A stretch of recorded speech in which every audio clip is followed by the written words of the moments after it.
हाय good afternoon.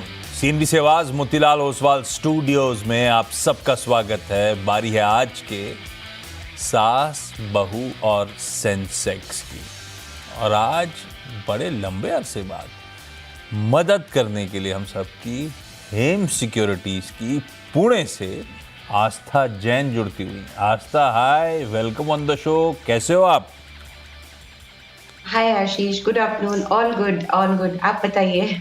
सब ठीक। Good to see you back. Smiling face Aastha का आपकी स्क्रीन पर। कुछ ही देर में आस्था करेंगी सारी क्वेरीज सॉल्व। उससे पहले हम तक रीच आउट करने के तरीके, वो सास बहू और सेंसेक्स की बैकएंड टीम तक रीच आउट करने के तरीके। व्हाट्सएप आपकी स्क्रीन पे 7045220000। प्लेट फ्लिप होगी तो हमारा ईमेल आईडी सास बहू और सेंसेक्स @nw18.com आपकी स्क्रीन पे। जो कन्वीनियंट हो, जैसे कन्वीनियंट हो, रीच आउट करिए। एक बार क्विकली मार्केट दिखा देता हूं, फिर सवाल जवाब के सिलसिले की शुरुआत करेंगे। बढ़िया दिन के हाईस पे भारतीय बाजार आधे % की बढ़िया मजबूती के साथ शुरुआत, इस समय कामकाज होता हुआ शुरुआत अच्छी हुई थी। शुरुआत बढ़िया गैप के साथ हुई थी। मेरे ख्याल से 1/3% उछाल के इंडिकेशंस आने लगे थे गिफ्ट निफ्टी पे। उसी तर्ज के साथ शुरुआत हुई थी अपने सेशन की। खुलने के बाद ऐसा लगा थोड़ा सा पस्त पड़ा मामला, पर पस्त मतलब हम एक समय, अगर वो खुला 80 पॉइंट ऊपर था तो एक समय 30 पॉइंट के आसपास की तेजी रह गई थी। पर वो उसके बाद वो शुरुआती आधे घंटे में ही वो 30 पॉइंट तक की तेजी अब बढ़ते बढ़ते इंचअप होते होते 110-120 पॉइंट उछाल के साथ अब आधे % ऊपर भारतीय बाजार ट्रेड करते हुए। आज बढ़िया लग रही है स्क्रीन, लेकिन लार्ज कैप्स तक ये अच्छा मूड रिस्ट्रिक्टेड है इस समय। एक बार इंडेक्स की कंट्रीब्यूशन प्लेट दिखाइए और देखिए किस तरह से दिग्गजों का बोलबाला है। HDFC bank, Infosys, ICICI bank, Reliance Industries, Bharti Airtel, ये वो स्टॉक्स हैं जो अच्छी मजबूती के साथ बढ़िया उछाल के साथ कामकाज करते हुए। हाँ, एक पॉकेट सर्व कर रही है, वो लार्जली कंजम्पशन FMCG है। हो सकता है टाटा कंज्यूमर के आज आने वाले रिजल्ट्स, या मेरे ख्याल से नेस्ले इंडिया के कल आने वाले नंबर, उससे पहले से थोड़ा सा नर्वसनेस हो सकती है इस स्क्रीन पे। अदरवाइज कोई दिक्कत नहीं है। अल्ट्राटेक भी अच्छी मजबूती के बाद ठंडा पड़ा हुआ है, और हैवी वेट जो है अच्छा कर रहे हैं। मैंने लार्ज कैप तक रिस्ट्रिक्टेड इसलिए कहा था कि मिड कैप इंडेक्स आपकी स्क्रीन पर आएगा, फ्लैट है, ब्रेथ पस्त है, थोड़ा सा डिक्लाइनिंग साइड पे, लेकिन 1:1 मोटा मोटी पकड़ लीजिए आप मार्केट की ब्रेथ। तो अच्छा मूड है लार्ज कैप्स का। तो आज का वो सैंडविच सेशन अब तक तो बाजार के लिए बढ़िया जाता हुआ। लेकिन चलिए सवाल जवाब के सिलसिले की शुरुआत करते हैं। आज हमें ओमान जाना है, अहमदाबाद जाना है, कोटा जाना है। सब आपको आपकी स्क्रीन पे रेडी नजर आएंगे। पहले ओमान से कामिनी पौनिकर जी स्क्रीन पे। कामिनी मैम, ओमान कैसे पहुंच गए? जी, मेरे हस्बैंड की जॉब है यहाँ पे, ऑयल एंड गैस है इसीलिए। क्या? नहीं तेल नहीं, वो कंपनी है? मॉल में। नहीं नहीं, वो मॉल में काम करते हैं, मैनेजमेंट में। अरे वाह। ओमान, ये सलाला सलाला है ना ओमान की कैपिटल? नहीं, मस्कत। मस्कत। ये आप मस्कत में हो क्या? जी जी। क्या बढ़िया इमेजेस हैं यार। ये जैसा दिखा रहे हैं प्रोड्यूसर साहब, ऐसे ही दिखता है क्या? जी जी, बिल्कुल ऐसे ही। मजा आ रहा है क्या वहां पे? हाँ, मजा आ रहा है, बस गर्मी ज्यादा रहती है यहाँ पे। तो फिर कैसे मजा आ रहा है? तो शाम को निकलते हैं हम, जब गर्मी का मौसम कम रहता है तब। अभी तो 15 दिनों से कम है गर्मी। पर है सिटी ब्यूटीफुल, अच्छी दिख रही है। वैसे स्काईलाइन तुम्हारी मुंबई की भी गजब है, ऐसा नहीं है। कामिनी मैम, पहला अच्छा, वहां पे जब हस्बैंड मॉल जाते हैं काम करने के लिए तो आप इंडियन स्टॉक मार्केट ट्रैक करते हो ओमान में बैठे हुए? जी जी। आपके अच्छा, चैनल सलाला को पता नहीं फॉलो क्यों रहता करती है। हूँ। हाँ, आपके चैनल को फॉलो करती हूँ सर, CNBC आवाज को। तो कहाँ ये ऑनलाइन देखते हो क्या आप? नहीं नहीं, टीवी पे ही। अरे वाह, अच्छा अच्छा। सलाला से याद, सलाला भी है ना ओमान में? जी जी, सलाला भी है। वहाँ क्योंकि बारिश मुझे याद पड़ता है के मेरे एक मौसम में अच्छा है। हाँ क्योंकि मैं जब पुणे में पढ़ता था तो सलाला से काफ़ी स्टूडेंट्स थे वहाँ पे, तो मिस करके। हाँ, ओमान की कैपिटल तो मस्कट है। मस्कट से कामिनी मैम। कामिनी मैम, पहला सवाल कौन सा? जी, मेरा OFSS पे है और एक हाँ सीमेंस पे। तो मेरे पास OFSS के 10 शेयर्स है, जो हाँ। 9008 के प्राइस से लिया है। तो कामिनी मैम, लेने का आइडिया बेसिकली ट्रेडिंग का था या लॉन्ग टर्म का सोच के लिया था, और सेलेक्ट किया था तो क्यों सेलेक्ट किया था ये लॉन्ग टर्म के लिए लिया था। ये प्रकाश गाबा सर ने सजेस्ट किया था ये शेयर, तो फिर इसमें इन्वेस्ट किया था लॉन्ग टर्म के लिए। पर गाबा सर ने इन्वेस्टमेंट का कॉल तो नहीं दिया होगा, गाबा सर ने ट्रेडिंग करवाई होगी। हाँ, मतलब उन्होंने बोला था कि वो लेना है, बट लिया फिर तब से वो थोड़ा कम कभी ज्यादा ऐसे होते जा रहे हैं, तो तो हमने उसको मतलब, लॉन्ग टर्म के लिए तो इन्वेस्ट जब से लिया करके कमा के रखा नहीं है। दिया तो आपने रख लिया। जी जी जी। क्योंकि गाबा सर तो 1 या 2 दिन का एटमैक्स ट्रेड देते हैं, ठीक है, चार्ट हाँ के समीकरण नहीं बैठे होंगे, अभी ठंडा पड़ा हुआ है, तो मतलब गाबा सर की लैंग्वेज में क्या कहते हैं वो, इनवॉलेंट्री इन्वेस्टर हो गई हैं कामिनी मैम इस स्टॉक में। क्या करना चाहिए आस्था, ओरेकल फाइनेंशियल्स, आप लोग का हाउस कॉल क्या है? जी बिल्कुल आशीष, देखिए सबसे पहले मैं चार्ट्स की बात कर लेती हूँ और ये भी बता देती हूँ कि आज तो नतीजे भी हैं।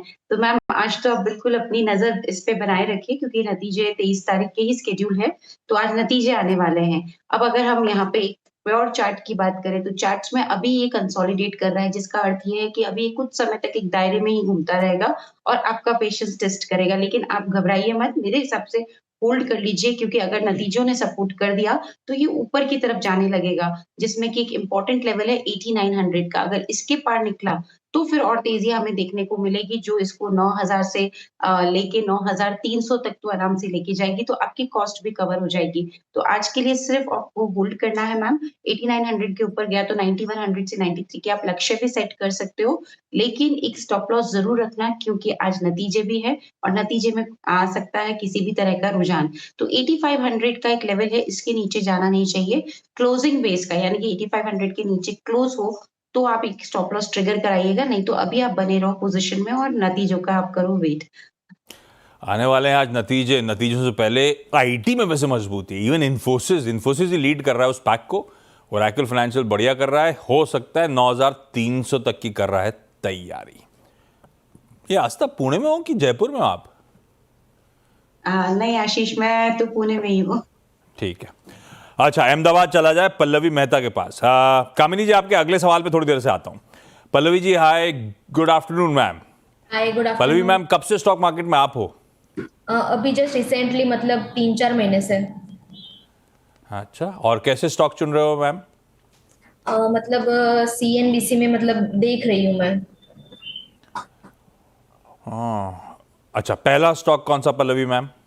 मेरे 2 क्वेश्चन है। एक है कैनेरा बैंक, जो मैंने अभी 4000 क्वांटिटी से लिया है 118 रेट में। तो और ये वो क्यों सेलेक्ट, ये ट्रेडिंग के लिए लिया था, क्यों लिया था? लॉन्ग टर्म के लिए लिया है सर। आइडिया कैसे आया? मैंने मतलब मेरे हस्बैंड ने मतलब देख रहे थे, मतलब उन्होंने रिक्वेस्ट करा है। हस्बैंड ने रिक्वेस्ट करी है कि कैनरा मतलब ले लो? हाँ, लॉन्ग टर्म है आपने रिक्वेस्ट एक्सेप्ट कर ली जी। और कैनरा ले लिया, अभी 11 रुपए नीचे चल रहा है अपने भाव पे। हस्बैंड ने क्यों लिया? मतलब लंबी अवधि के लिए बोलने के लिए रखो, पल्लवी लंबी अवधि में बहुत कमा के देगा, ऐसा बोले कि ट्रेडिंग वेडिंग करवाइए? जी यस। भाई आस्था, हस्बैंड ने सही बोला क्या? कैनरा कमा के देगा लंबी अवधि में क्या? देखिए फंडामेंटल्स की बात करें तो जिस तरह से इनका provision coverage ratio continuously improve कर रहा है, मार्जिन्स भी काफी ज्यादा हेल्दी हैं, तो फंडामेंटल्स तो ठीक है। लेकिन थोड़ा सा अभी क्योंकि हम ओवरऑल बैंकिंग स्पेस में एक प्रॉफिट बुकिंग देख रहे हैं, तो मैम उसी वजह से ये नीचे आ रहा है। मेरे हिसाब से लंबे समय के लिए एक अच्छा कैंडिडेट है क्योंकि ओवरऑल PSU बैंक्स हमें लंबे समय के लिए अच्छे लगते हैं, तो उसमें से ये भी एक कैंडिडेट है जो अच्छा लगता है। लेकिन अभी शॉर्ट टर्म में आप थोड़ा-सा तैयार रहिए कि थोड़ी वीकनेस और दिखा सकता है। नीचे में एक बार कोशिश कर सकता है 102 तक जाने की, लेकिन आपको निकलना नहीं है, आपको होल्ड करना है इसमें। ये तैयारी रखते हुए कि थोड़ी वीकनेस और हमें इस काउंटर में देखने को मिल सकती है। तो बने रहिए आप अपनी पोज़ीशन में। स्टॉप लॉस थोड़ा-सा मैं बढ़ा दे रही हूँ क्योंकि आप लॉन्ग टर्म के लिए यहाँ पे व्यू रख रहे हैं, तो स्टॉप लॉस भी उसी हिसाब का है 98 का। तो 98 का स्टॉप लॉस रखिए। लॉन्ग टर्म से यहाँ पे आप एटलीस्ट 3 से 6 महीने, ये तो मिनिमम मान के चलिए। वैसे लॉन्ग टर्म का अर्थ तो 8 महीने और 1 साल का होता है, लेकिन इतना आप रखिए, आप आराम से इसमें कॉस्ट टू कॉस्ट या उसके ऊपर निकलेंगे। क्योंकि इसमें जो टारगेट्स अभी देखने को मिलेंगे अपसाइड में, वो 119, 120 के रहेंगे इमीडिएटली। तो आप होल्ड कर लीजिए, स्टॉप लॉस लॉस थोड़ा सा बड़ा है 98 का, पर टारगेट भी इसमें आप 119 से 120 का सेट कर सकते हैं और बने रहिए अपनी पोजीशन में। तो हस्बैंड ने सही सलाह दी या ठीक ही ठाक थी आस्था? क्या आशीष, वापस रिपीट? कुछ नहीं, छोड़ रहा हूँ, कोटा जा रहा हूँ। सौम्या खन्ना जी के पास। Saumya ma'am, hi, good afternoon Saumya ma'am. Saumya ma'am, आप क्या करते हो कोटा में? Currently a homemaker, previously in HR, and I have been in the show before as well. हमारी मुलाकात हुई, मैं ही था क्या एंकर उस टाइम पे? Yes, of course. ओह, अच्छा। Yeah. अच्छा, सौम्या मैम, फिर वो HR में थे आप, अपना तो काम हो Yes. जाता है, लेकिन छोड़ क्यों दिया फिर आपने? Because of the kids. So और किड्स तो IIT जाएंगे फिर, मतलब बड़े होके। we don't know that. Kota में तो वैसे ही माहौल है पूरा। अच्छा सौम्या मैम, पहला सवाल कौन सा? IRCTC लिया हुआ है स्प्लिट के बाद 84 shares at the rate of 942. So the हाँ. question is, in the long term, like what is the future of IRCTC? Should we buy it more or sell it? Or I'm not really able to understand like क्या करना चाहिए IRCTC के साथ अभी फिलहाल currently उसकी situation देखते हुए। हाँ, सच कह रहे हो। सुनने पढ़ने में तो सब कुछ बढ़िया लगता है IRCTC का, लेकिन आज तक चल के नहीं दे रहा है ये आजकल। और सौम्या मैम को तो ऑलमोस्ट ₹250 का लॉस भी हो रहा है, क्या करा जाए? बिल्कुल, IRCTC की बात करें तो जिस तरह से हम रेलवे काउंटर्स में थोड़ा-सा अभी एक वीकनेस देख रहे हैं, उसी का दबाव और उसी का असर मेरे को लगता है इस काउंटर पे भी है। अभी भी ये वीक लग रहा है मैम। 761 के आसपास चल रहा है, थोड़ी वीकनेस और दिखा सकता है। मोटा-मोटी देखेंगे तो ये एक दायरे में ही घूम रहा है और ये जो दायरा बना हुआ है, ये 12 मई से बना हुआ है। तो 12 मई से लेके अब तक एक ही दायरे में घूम रहा था और वो दायरा क्या था 730 नीचे में और ऊपर में 815। तो ये इसी दायरे में अटक चुका है। आपको मैम वेट करना होगा अपनी पोज़ीशंस को जो आपने लिया हुआ है उसके लिए होल्ड कर लीजिए। स्टॉप लॉस अगर आप चाहें तो 730 का मेंटेन कर सकते हैं। तो 730 के स्टॉप लॉस के साथ मैं अभी तो आपको बने रहने की सलाह दूँगी। अगर सब कुछ ठीक रहा तो 800 के पहले लेवल और उसके बाद 820, मतलब बहुत बड़ा अभी इसमें टारगेट्स हम नहीं दे सकते क्योंकि ये दायरा जब तक टूटेगा नहीं ऑन द अपसाइड तब तक इसमें बड़ी तेज़ी नहीं आएगी। तो इमीडिएटली 820 तक के लक्ष्य, 730 का स्टॉप लॉस और पोज़ीशंस को करना है होल्ड। अच्छा, चलिए फोन लाइन पे अहमदाबाद से नेहा ठक्कर जी जुड़ती हुई। Neha ma'am, hi, good afternoon, सवाल पूछो मैम। सर मेरे पास बस टाटा कंज्यूमर्स के शेयर्स है 10,800 और मुझे अपने फादर इन लॉ की तरफ से मिले हैं, तो क्या मैं इसमें होल्ड करके रखूं या फिर इसको किसी और में डाइवर्सिफाई करूं, थोड़े निकाल के ऐसा? ₹4 के हैं? नहीं, 10,800 शेयर्स है मेरे पास जो मुझे मेरे फादर इन लॉ की तरफ से मिले हैं। तो मैंने उनकी होल्डिंग कॉस्ट थी ₹4 पर शेयर। जी, उन्होंने जब लिए थे तो ₹4 पे थे क्या? नहीं, ₹4 के नहीं। क्या लिखा था डायरेक्टर साहब आपने प्लेट पे? उतनी होगी क्योंकि बहुत साल पहले के लिए हुए। हाँ, मतलब चलिए, तो अभी पूछना क्या है, आपको पैसे की रिक्वायरमेंट है या नहीं है कोई? नहीं, अभी ऐसी कोई हाल नहीं है, लेकिन क्या है फिर हम उसको निकाल के और किसी में डालें। अच्छा, टाटा कंज्यूमर अगर ऐसे कहो ना, पुश्तैनी अगर होल्डिंग है अपनी जी आस्था, तो बने रहना चाहिए, नहीं बना रहना चाहिए?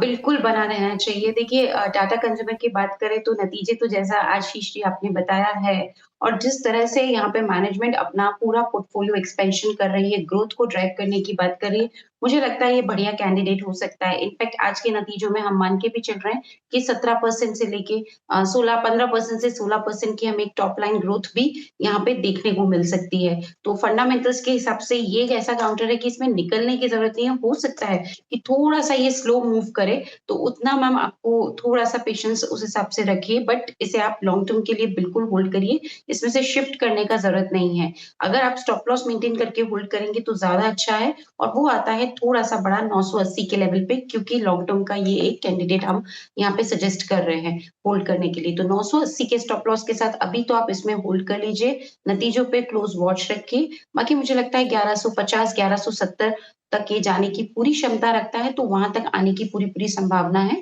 बने रहिए मैम, प्रोवाइडेड कि रिजल्ट्स भी अच्छे हो, बस एक रिजल्ट पे कड़ी नजर जरूर बनानी है। बाप रे बाप, एक टाटा कंज्यूमर में ही सबका पोर्टफोलियो खप गया है। 1 करोड़ से ज्यादा की होल्डिंग हो गई है ना, होल्डिंग साइज।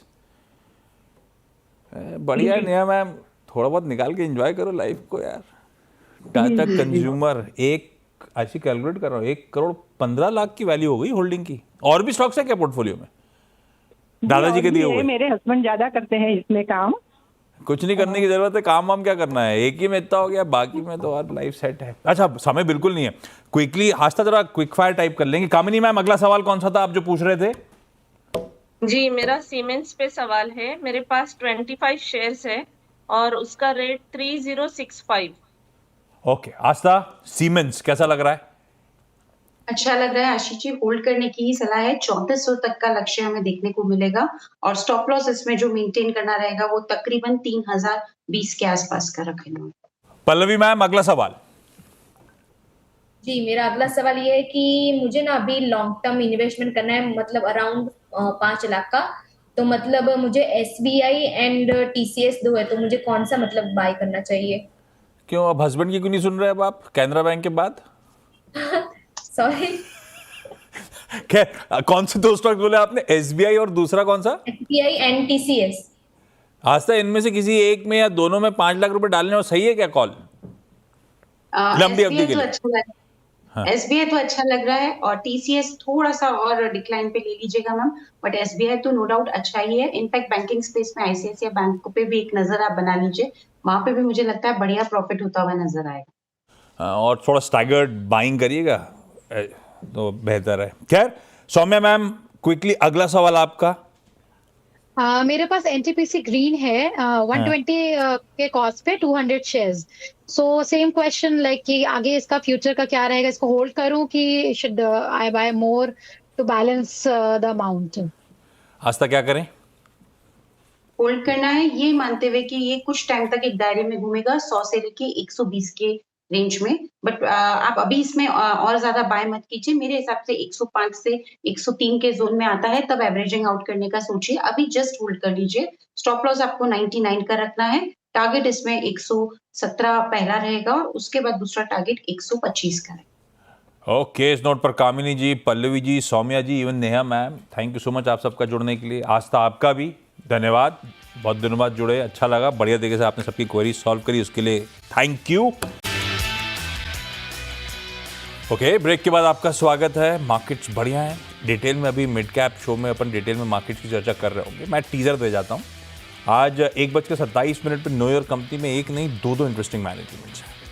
यूनाइटेड ब्रेवरीज, इनके MD और CEO साहब, और KEI इंडस्ट्रीज, इसके चेयरमैन और मैनेजिंग डायरेक्टर साहब, दोनों होंगे, दोनों से बातचीत होगी डिटेल में आज KYC में। नमस्कार।